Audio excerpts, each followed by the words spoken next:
morning students. Today in this video we will learn question number 9 and 10 of exercise second A. So open your book and read the statement with me. In an election, out of two candidates, the losing candidate got 83,15,364 votes. What is the meaning of this line? एक election में दो candidate में से जो losing candidate था, जो हारने वाला कैंडिडेट था, उसको कितने सारे वोट मिले? 83,15,364 vote. And the winning candidate got 18,36,945 votes more than him. तो जो विनिंग कैंडिडेट था, जीतने वाला जो कैंडिडेट था, उसको कितने सारे वोट मिले? 83,36,945 votes more than him. Means जितने लूजिंग कैंडिडेट को वोट मिले थे ना, उससे इतने ज्यादा मिले. For example, if you are having 5 rupees और आई टेल यू कि I have 6 rupees more than you. आपके पास 5 रुपीज है और मेरे पास आपसे 6 रुपीज ज्यादा है. तो how much money I have? तो मेरे पास कितनी सारी मनी हो जाएगी? आपके पास 5, मेरे पास 6 आपसे ज्यादा है. तो 5 से 6 ज्यादा क्या होते हैं? 11 होते हैं ना. तो मेरे पास 11 रुपीज हो गए. तो सेम जो विनिंग कैंडिडेट था, उसको जो लूजिंग कैंडिडेट को वोट मिले थे, वो तो मिले ही मिले, साथ में इतने ज्यादा और मिले, तभी तो वो जीत गया ना, है ना. Now come to next line. If 3,653 votes were found invalid. और इतने सारे वोट्स क्या थे? इनवैलिड फाउंड हुए. अब इनवैलिड क्या होता है? Do you know how to give vote? Vote कैसे देते हैं? जब आपके पेरेंट्स वोट देने जाते हैं तो वहाँ पर वोट कैसे देते हैं? वहाँ पर एक बुलेट मशीन होती है और उस बुलेट मशीन पर जो कैंडिडेट्स होते हैं, उनके इलेक्शन सिंबल ड्रॉन होते हैं. और जिसे भी हमें अपना कैंडिडेट चुनना है, तो उसको हम क्या कर देते हैं? उसके सामने वाले बटन को हम क्या कर देते हैं? प्रेस कर देते हैं. अगर वो बटन अच्छे से प्रेस हो जाता है तो वो जो वोट होता है वो वैलिड हो जाता है, काउंट हो जाता है. अगर वो बटन अच्छे से प्रेस नहीं होता तो वो वोट क्या हो जाता है? इनवैलिड होता है, वो काउंट नहीं होता. ठीक है. तो इट मीन्स इतने सारे जो लोग थे ना, वो वोट देने तो गए थे बट उनका वोट काउंट नहीं हुआ. Okay. Now come to last line. How many votes were cast in all. तो आपसे पूछा गया टोटल कितने सारे वोट डाले गए. ओके. जो लूजिंग कैंडिडेट को वोट डालने आए थे जो लोग, उन्होंने भी वोट डाला. जो विनिंग कैंडिडेट को वोट डालने आए थे, उन्होंने भी वोट डाला, है ना. और इतने सारे लोगों ने ज्यादा वोट डाला था, तभी तो विनिंग कैंडिडेट विन हो गया, है ना. और इतने सारे आए थे लोग, उन्होंने वोट डाला बट उनका जो वोट था कहीं भी काउंट नहीं हुआ. ना तो विनिंग कैंडिडेट के लिए काउंट हुआ और ना ही लूजिंग कैंडिडेट के लिए काउंट हुआ, है ना. अब आपसे पूछा टोटल कितने सारे वोट डाले गए थे, तो इन सबको क्या कर देंगे? प्लस कर देंगे ना, है ना. Now tell me, this is a single step question और मल्टी स्टेप क्वेश्चन? ये मल्टी स्टेप क्वेश्चन है. कैसे मल्टी स्टेप क्वेश्चन है? क्योंकि आपने इन सबको ऐड करना है ना कि टोटल कितने सारे वोट डाले गए थे. तो पहले तो देखेंगे लूजिंग कैंडिडेट को कितने वोट डाले गए थे, है ना. तो वो तो गिवन है.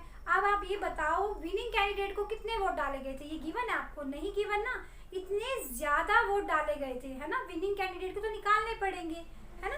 तो उसके बाद आपको जो इनवैलिड वोट गिवन है वो भी आपको ऐड करने हैं. तो पहले आपको विनिंग कैंडिडेट को कितने सारे वोट डाले गए, आपको ये निकालना पड़ेगा, है ना. तभी तो पता चलेगा ना टोटल कितने सारे वोट डाले गए. ओके बेटा.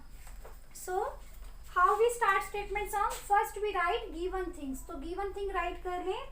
What is given to us? First these given to us 83,15,364 votes, है ना.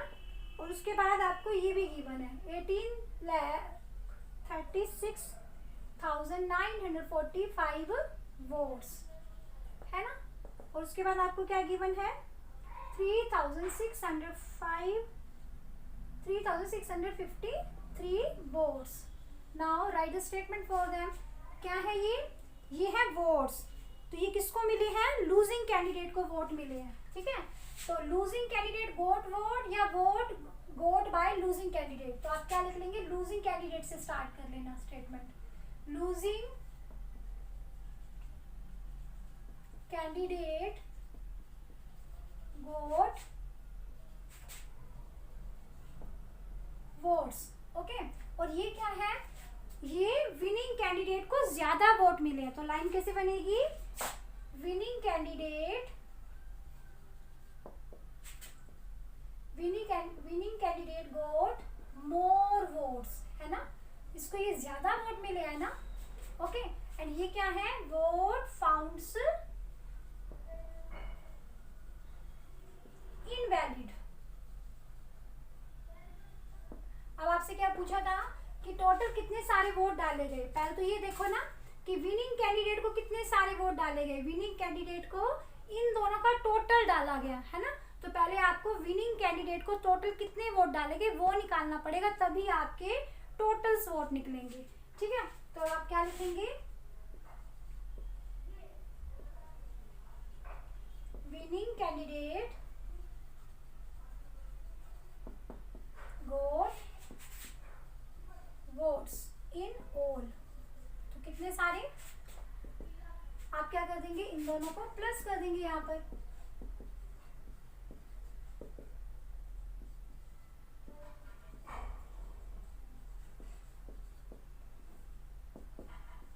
यस 9 10 की 0 कैरी 1 10 और 3 13 कैरी 1 12 कैरी 1 देन 4 और 1 5 देन 11 देन 9 और 1 10। तो इतने सारे वोट क्या है विनिंग कैंडिडेट को मिले। तो अब आपसे पूछा था how many votes were cast in all, तो अब लिखेंगे votes cast in all.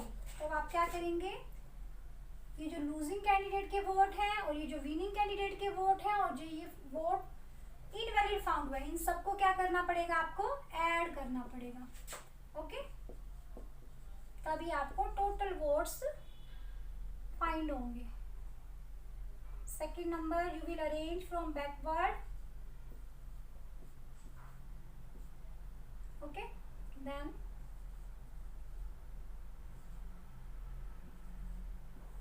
now you will add for these, yes 9 और 4 13 और 3 16 carry 1 then 12 then carry 1 then 6 और 6 12 12 और 1 13 carry 1 then 6 8 और 11 then carry 1 6 और 1 7 then 4 और then 8 then 1। so how many votes casted, right answer separately by putting comma, add करते हुए आप कोमा अरेंज नहीं करेंगे बट आंसर में आप कोमा अरेंज करेंगे, ओके बेटा। तो 1,04,71,326 वोट्स थे जो डाले गए थे, ओके बेटा। तो in this video we will do only question number 9, 10 question we will do in next video.